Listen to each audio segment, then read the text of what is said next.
So guys, we're gonna watch a video made by, how do you say that name? Pinfla.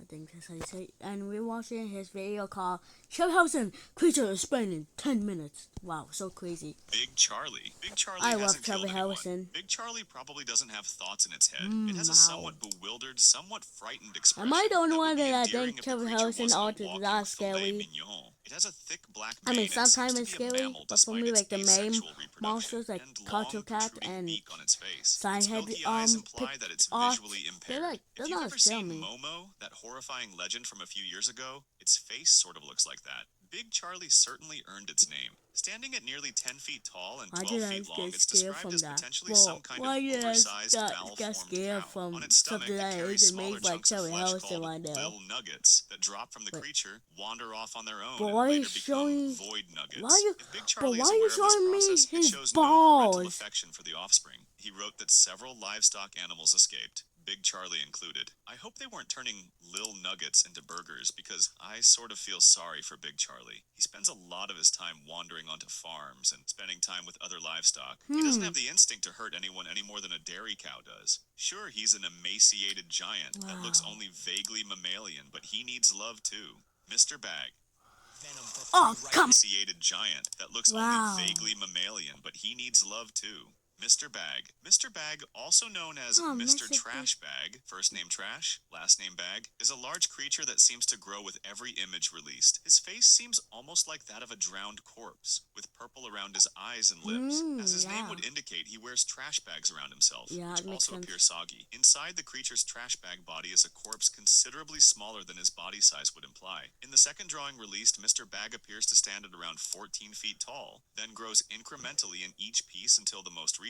He's now an estimated 20 feet tall. If one plays their cards right, they can befriend Mr. Bag. Be warned though, he's awfully needy. The corpse enveloped in the trash bag serves as Mr. Bag's host. If he feels ignored, abused, or neglected, he will strike at the first opportunity and wrap the victim in the trash bag, suffocate them, and incorporate them into his overall form. This is the reason he keeps getting taller. It seems to be the case that Mr. Bag will befriend children, but once they grow up and he reappears, they become frightened of him and avoid any interaction. Those who are friendly and kind to Mr. Bag aren't harmed. His origins are a bit murky, other than the presence of the host corpse. Fans theorize that he's a tulpa manifested as a personification of terror and death, similar to the old detective after a child's traumatizing experience. Another theory is that he's simply a paranormal entity that befriends humans sometimes. Remember everyone, kindness is key. The woman on the bus. The woman on the bus made me say absolutely not out loud when I saw her photo. I don't think I'm wrong for that. She's disproportionately tall, has an elongated, wrinkled alabaster face, and two black,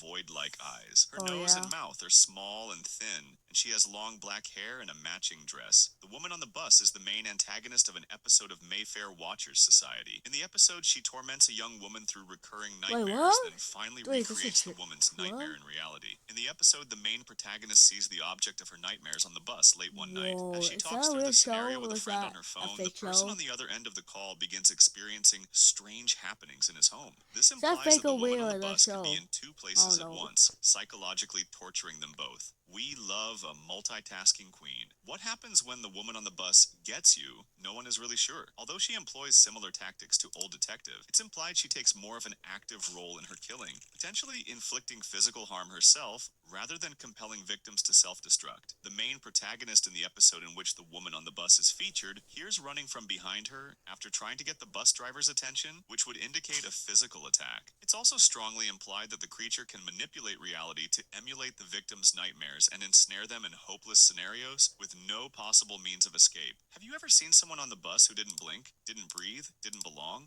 Tell us what happened. We'll be watching the comments. Maybe she will too. Old Detective. Old Detective stalks his victims in the night and terrifies them by standing under a deep red light. Not what you want to see in a movie theater parking lot. He's tall with a head that's a bit too small and no facial features other than two tiny black holes for eyes. His torso is too long and he has short legs that bend out in the middle. He seems to have no bones as he wobbles in unnatural ways that would be impossible with any kind of skeleton. Trevor Henderson has made the utterly horrible concession that the creature moves sort of like a giant inflatable tube man they put in front of car dealerships. He has no hair, but Wears a very classy fedora, long white socks, black shoes, and a trench coat. At least he appears to wear these things. Upon closer inspection, anyone bearing witness to this abomination would see that the clothes are a mere illusion, and that they're actually extensions of the old detective's skin and body. A victim chosen by old detective experiences extreme anxiety and paranoia. It's theorized that he likes to instill in others what he feels himself,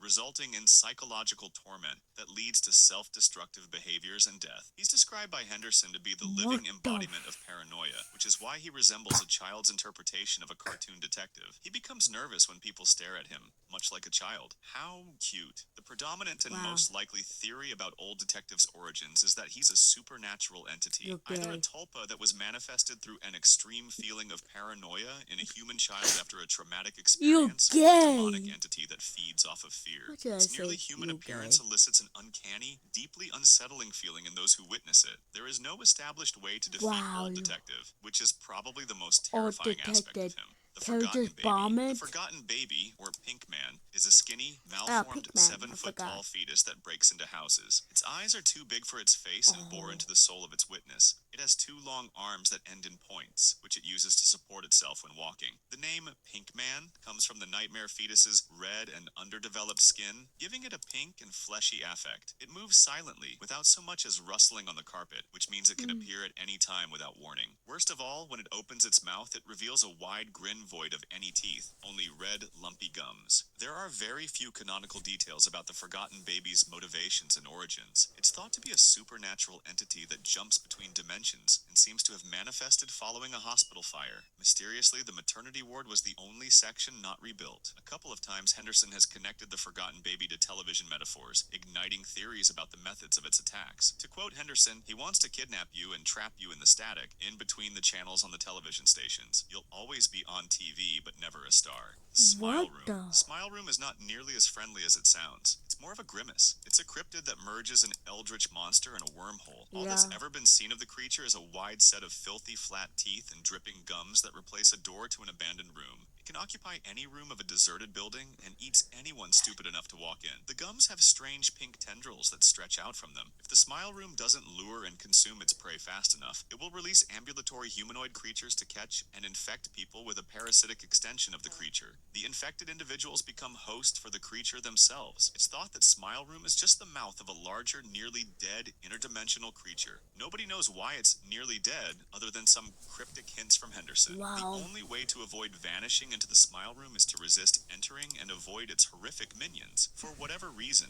teenagers are most at risk. Though, to be fair, a married man with a beautiful family is unlikely to go exploring an abandoned hospital in the middle of the night. The creature is canonically linked to the disappearance of several teenagers who left little more than a phone behind. Once the Smile Room catches its selected prey, it vanishes and moves to occupy a new abandoned room in a new location. How do you say money?